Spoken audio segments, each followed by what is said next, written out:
folks. I'm so sorry that this video is coming way later than it ought to have. I just really like to talk about Abattoir Season 3 Episode 2. It felt special being able to sing along the New Dawn song. Previously, I just sang Everybody Want Kenika.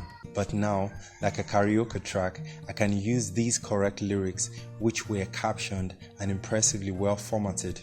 Then I must commend the aerial shots of Excellence University used in this episode, one of which was then followed by that cool press conference setting organized for the leadership of the university. The registrar, whom we've been told is the voice of the institution, expresses his ire against the scourge of kidnapping in the school, which is a sound reminder of the state of insecurity in the nation. Pray that God will help us all in Jesus' name. My first highlight of episode 2 was that Flora's girl on a mission sequence in slow motion. It was so brilliant because she looked so different. It was like a dream. Alas, it was. Or more aptly, a vision from God. You know, since the end of season 1, I've been looking forward to that time when Martins and Flora would meet again, and that prospect drew nearer in this episode because for the first time, Flora acknowledges that she did Martins some wrong. She's now presented herself to be used by God in the way that he wishes, which is a delightful contrast to her initial attempt. I've come to the conclusion that only Jesus can give that kind of newness that Flora experiences. We later see her diplomatic father for the first time in this season, once again played by Tunde Oreni, who makes comical attempts at being tactful. Kazu is an interesting new character, as it was clear that he didn't like the life he was living, but was helpless against it because perhaps he had not heard the words of God that produce faith in our hearts. And it is Dele that has been chosen to speak those words.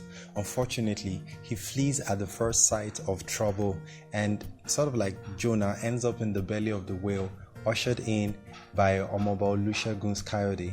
Would you believe I was actually watching my top 2021 movie, Jailer, pretending to be a good lad? What effrontery! He hands Dele over to the Red Horn group as part of a despicable initiation procedure.